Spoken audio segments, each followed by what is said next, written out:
ஐயா என்ன சொன்னதான் உங்களுக்கு தெரியும் ஏன் ரவுடிக்காரர் இங்கே நிற்கிறாருன்னு. ஓம் ஷன்னோ மித்ர ஷன்வருணஹ ஷன்னோ இந்திரோ பிரஹஸ்பதி தொமேவ பிரத்யக்ஷம் பிரம்ம வதிஷாமி ருதம் வதிஷாமி சத்யம் வதிஷாமி தனமாவத்து தத்வகர்த்தாரமத்து அவத்து மாம் அவத்து வக்தாரம். ஓம் சாந்தி சாந்தி சாந்தி. என்னங்க கோயில் புரோகிதர் வந்திருக்காருன்னு நினைக்காதீங்க. இப்படி தான் பூஜைகளை பண்ணி எங்கள் அப்பா வந்துட்டு மிலிட்ரியில் கேப்டனாக இருந்தார். நான் ஒரே பையன், 2 அக்காமார்கள். நாங்கள் கன்னியாகுமரி கங்காலேருந்து கன்னியாகுமரி வரையிலும் இருக்கிற எல்லா சோட்டா மோட்டா கோயிலுக்கெல்லாம் கிடையாது, பெரிய பெரிய கோயில்களுக்கு தான் நாங்கள் போய் பூஜைகள் செய்து புரஸ்காரங்களை செய்து இப்படியாப்பட்ட ஸ்லோகங்களை சொல்லி. இப்போ நான் சொன்ன ஸ்லோகத்தை எங்கே சொல்கிறாங்க டக்குன்னு சொல்லுங்கள் பார்ப்போம். சத்தமாக சொல்லுங்கப்பா. ஏமா எல்லாம் டவுன் ஆகிட்டீங்க? கோயிலில் சொல்கிறாங்க. அது எந்த லாங்குவேஜில் சொல்கிறாங்க? சத்தமாக சொல்லுங்கள். இதை நம்ம போய் அவங்ககிட்ட அர்த்தத்தை கேட்குறோமா? ஐயா நீங்கள் நம்ம என்ன நினைக்கிறோம், அந்த கோயில் புரோகிதர் நம்மளுக்காக என்னம்மா வேண்டாரு அப்படின்னு நம்ம நினச்சிக்கிறோம். ஆனால் ஒருத்தர் அதோடைய அர்த்தத்தை நம்ம கேட்கறது இல்லை. உதாரணத்திற்கு ஓம் ஸ்ரீ பிரம்மபுத்திராய நமஹ, ஓம் ஸ்ரீ கன்யசுத்தாய நமஹ, ஓம் ஸ்ரீ விக்ஷசூல அர்தாய நமஹ, ஓம் ஸ்ரீ பஞ்சகாயாய நமஹ, ஓம் ஸ்ரீ மிருத்யும் ஜெயாய நமஹ சொல்கிறாங்களா இல்லையாம்மா? டக்குன்னு சொல்லுங்கம்மா. சொல்கிறாங்களா? கோயிலில் சொல்கிறாங்களா? அர்த்தத்தை கேட்குறோமா? இல்லை. நம்ம அர்த்தத்தை கேட்காதனால தான் இது எங்கேருந்து சொல்லப்படுது, எதுக்காக சொல்லப்படுது, யாரை நோக்கி சொல்லப்படுதுன்னு நிறைய பேர் கேட்குறது இல்லை. உதாரணத்துக்கு இது எங்கெல்லாம் எழுதப்பட்டிருக்குன்னா ரிக்வேதம், சாமவேதம், யாசுர் வேதம், தானூர் வேதம், உபவேதங்கள் என்ற 5 வேதங்களில் எழுதப்பட்டிருக்கிறது. வேற யாரை பற்றி இல்லைம்மா, நம்ம ஆண்டவராகிய இயேசு கிறிஸ்துவ பற்றி தான் அந்த கிரந்தங்களில் எழுதப்பட்டிருக்கிறது என்று இன்னைக்கு உலக ஜனங்க நிறைய பேர் அறியாமல் இருக்கிறாங்க. ஹல்லேலூயா. சரி பிரதர், இப்போ நீங்கள் இந்த ஸ்லோகத்தில் சொன்னீங்களே அதோடைய அர்த்தம் என்ன? நல்லா கவனிங்க. ஓம் ஸ்ரீ பிரம்மபுத்திராய நமஹ என்றால் பிதாவின் குமாரனே உமக்கு ஸ்தோத்திரம்.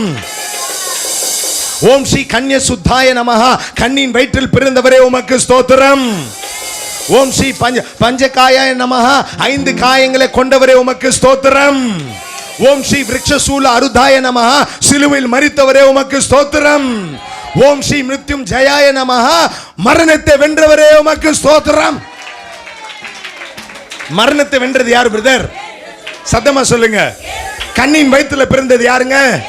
முடிஞ்சிருச்சுங்களா? இன்னும் வேணும், கிளம்பலாமா? சுவிசேஷம் முடிஞ்சிருச்சு. ஹல்லேலூயா. அப்ப நீங்க நினைக்கலாம், சரி பிரதர் இப்படி இருந்த நீங்க எப்படிங்க ஏசப்பா எடுத்துக்கிட்டீங்க, எப்படி இங்க வந்து நின்றுட்டு இருக்கிறீங்கன்னு நீங்க உங்களுக்குள்ள ஒரு கேள்வி இருக்கலாம். நல்லா கவனிங்க. 8 வயசுல இருக்கும்போது சின்ன பசங்களை தயவுசெய்து சொல்கிறேன், நீங்கள் ஏசப்பா பற்றி சொல்லுங்கள். போதும், அவங்க செல்ஃபோனில் தன்னுடைய நேரத்தை வீணாக்கினது போதும், ஏசப்பா பற்றி சொல்லுங்கள். முதல்ல எங்கள் பெரியப்பா ஒரு பெரிய முருகர் பக்தர். நாங்கள் யாருன்னா திருப்பதி நாமக்காரர் தான். நாங்கள் ஆக்சுவலாக சொல்ல போனால் எங்களுடைய இந்த வெக்கேஷன் என்ன சொல்லுவீங்க தமிழில்? வீடு 2 மாதம் லீவில் இங்கே ஸ்டார்ட் பண்ண, பெங்களூரில் ஸ்டார்ட் பண்ண, ஸ்ட்ரெயிட்டாக இங்கே போனோம் ஃபேமிலியாக. திருப்பதி போய் அங்கே மொட்டை போட்டு அங்கேருந்து மேல்மருத்தூர் வருவோம், அங்கேருந்து மதுரை போவோம். இப்படி ஃபுல் எங்களுடைய டூரே வந்துட்டு ஸ்பிரிச்சுவலாக தான் இருக்கும். அப்படின்னா பக்தி வைராக்கியத்தில் நாங்கள் வளர்க்கப்பட்டோம். பாருங்கள், இப்படி தான் எங்கள் வீட்டில் வந்துட்டு என்னுடைய வேலை 8 வயசில் வந்து மணி ஆட்டுறது. எங்கள் அப்பா மிலிட்ரியில் கேப்டன்றனால அவர் ரொம்ப ஸ்ட்ரிக்ட். இந்த பூஜை புரஸ்காரம்லாம் ரொம்ப ஸ்ட்ரிக்ட்டு. அவர் நான் மணி ஆட்டணும், அவர் தீபாராதனை காமிப்பார். இதுதான் சின்ன வயசுல எங்களுக்கு ரொம்ப ரொம்ப டீப்பாக வளர்த்துக்க ஆரம்பித்தாங்க. பக்தி வைராக்கியம் கூட எங்களுக்கு இல்லை. நல்லா கவனிங்க. எங்கள் பெரியப்பா பெரிய முருகர் பக்தர் அவர். நாங்கள் இப்படி, அவர் அப்படி. ஒரு நாள் சப்பனத்தில், எங்கள் பெரியப்பாவுடைய சப்பனத்தில் ஏசப்பா வந்தார்.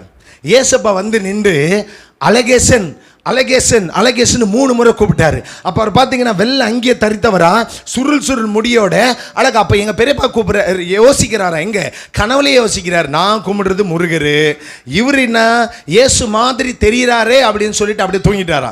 காலையில் எந்திரிச்ச உடனே பக்கத்தில் யாரோ இருந்திருக்காங்க கிறிஸ்துவங்க, அவங்ககிட்ட போயிட்டு கேட்டிருக்கிறாரு.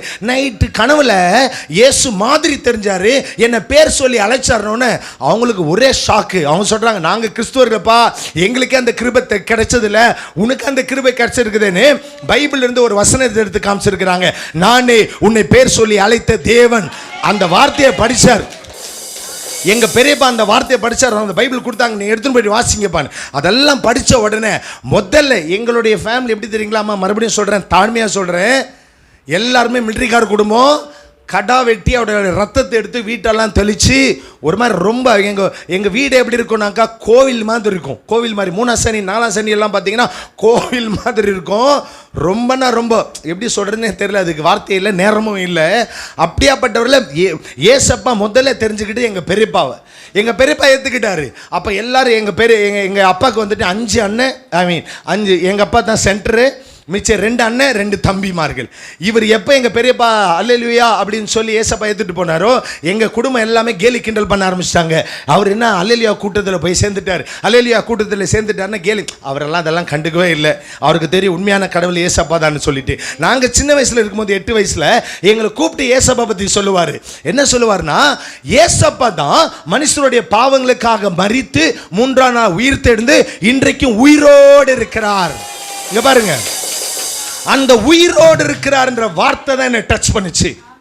ஏன்னா நமக்கு அந்த 33 கோடி தேவர்களை இவங்க மறிச்சாங்க, 3ஆம் நாள் உயிர் தெழுந்தாங்க, உயிரோடு இருக்கிறாங்க அப்படின்னால சொன்னதை சரித்திரம் எதுவுமே கிடையாது எங்களுடைய ஹிஸ்ட்ரி பிரகாரம். ஆனால் இவர் சொன்ன உடனே எங்கள் பெரியப்பாட்ட நான் கேட்ட கேள்வி, ஏன்னா சின்னதில் ரொம்ப வாய், இப்போ கூட வாய் ஜாஸ்தி தான், ஆனால் ஏசப்பாக்காக யூஸ் பண்ணுறேன். அல்லேலூயா.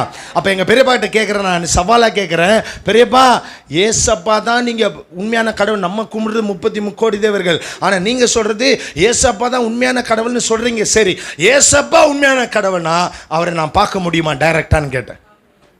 தான் சவாலாக கேட்டேன். அதுக்கு எங்கள் பெரியப்பா சொன்னார், எப்பா சின்ன பசங்க கூப்பிட்டிங்கன்னா ஆண்டவர் தன்னை வெளிப்படுத்துவாருன்னு. இந்த வார்த்தையை பிடிச்சிக்கிட்டேன். வீட்டில் மணி ஆட்டுவேன், எல்லாம் இது முன்னாடி தான் நிற்பேன், எப்போவுமே பட்டை போட்டிருப்பேன், எப்போவுமே 24 மணி நேரம் திருநீர் இல்லாமல் வெளியே போகவே மாட்டேன். அந்த மாதிரி ஒரு ஸ்ட்ராங்காக இருப்பேன். ஆனால் மணி ஆட்டிகிட்டு இருந்தாலும் என் ஹார்ட்டெல்லாம் ஏசப்பா எங்கள் பெரியப்பா சொல்லிட்டாரு, நீங்கள் தான் உண்மையான கடவுளாமே, உண்மை நான் பார்த்தே ஆகணும். 8 வயசுலேருந்து 19 வயசு வரைக்கும் அந்த ஜீல், அந்த வைராக்கியம் எனக்குள்ள இருந்துச்சு. என்னன்னா ஆகட்டும், உண்மை நான் பார்த்தே ஆகணுன்ற ஜீல் இருந்துச்சு. கரெக்டாக என்னுடைய 19வது வயசில், நான் சுருக்கமாக தான் சொல்லிட்டு இருக்கிறேன் என்னுடைய சாட்சியை, நேரில் அதனால என்னுடைய 19வது வயசில் நம்ம இங்கே ஜோலார்பேட்டை பக்கத்தில் நம்ம ஐயாவங்க இல்லைங்க ஜோலார்பேட்டை பக்கத்தில் நம்ம மோகன் ஐயா அவங்க நடத்துகிறாங்கல்ல, திருப்பத்தூர் கூட்டத்துக்கு 3 நாள் போயிருந்தோம் உபவாசம். தட் வாஸ் 1999 February 2ஆம் தேதி மத்தியானம் 1:30 மணிக்கு ஐயா மூலமாக மெசேஜ் என்னன்னா, அன்றைக்கி நல்லா கவனிங்க, தாழ்மையாக சொல்லுகிறேன், அங்கே போயிருக்கும்போது 45 நிமிஷம் மெசேஜ் அன்றைக்கி எனக்கு தான் இருந்துச்சு. 5000 ஜனங்க இருந்தாங்க. உங்களை போல தான் ஏதோ ஒரு மூலையில் நானும் நின்றுக்கிட்டு உட்காண்டிருந்தேன். அன்றைக்கி மெசேஜ் என்னன்னா, எங்கள் பெரியப்பா நீ பார்க்கலாம் ஏசப்பான்னு சொல்லிட்டு விட்டுட்டாரு. ஆனால் ஐயா மூலமாக தான் மெசேஜ், அன்றைக்கி முழுக்க மெசேஜ் எனக்கு தான். என்ன தெரியுங்களா, இருதயத்தில் சுத்தமுள்ளவர்கள் பாக்கியவான்கள், அவர்கள் தான் தேவனை தரிசிப்பார்கள் என்று மத்தேயு 5:8 அவர் பிரசங்கம் பண்ணுறார். பிரசங்க கேட்க என் இருதயம் உடையுது, நொறுங்குது. ஐயோ நான் செய்த பாவங்கள். நான் ஞானஸ்தானம் எடுத்த போது கூட அந்த கன்விக்ஷன் வரல. நான் போனேன், ஞானஸ்தானம் எடுத்துன்னு வேண்டாம். ஆனால் அன்னைக்கு பார்த்தீங்கன்னா பரிசுத்தம் என்றால் என்ன, நம் தேவன் எப்படியாக பரிசுத்தராக இருக்கிறார் என்று ஒன்று சொல்ல என் கண்ணிலேருந்து தண்ணி தாரையாக ஊற்ற ஆரம்பிச்சிச்சு.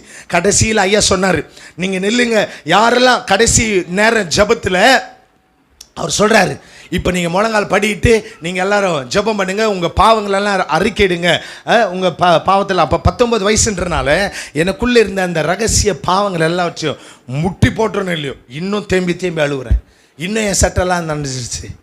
அழுது, ஆண்டவரே என் பாவத்தை நான் சொல்கிறேன். நான் சின்னதில் ஸ்கூலில் ரப்பர் திருடினது, பென்சில் திருடுறது, ஷார்ப்னர் திருடுறது, பொய் சொன்னது, சண்டை போட்டது, கெட்ட வார்த்தை பேசினது எல்லாம் ஒன்றுத்துக்கும் ஞாபகம் வந்து ஓன்னு தேம்பி அழுகுறேன். ஆண்டவரே என் பாவத்தையெல்லாம் மன்னியுன்னு சொல்லி நான் வாய் மூடல. கர்த்தருடைய கிருபைனால நீங்கள் நம்ப மாட்டீங்க, சாட்சாத் ஆண்டவராகிய இயேசு கிறிஸ்து டைரக்டாக என் முன்னாடி வந்து நின்று டைரக்டாக, இது தரிசனம் இல்லை சிஸ்டர் பிரதர், தரிசனத்தில் பார்த்தேன் அப்படின்னு சொல்லுவாங்கல்ல, தரிசனம் இல்லை.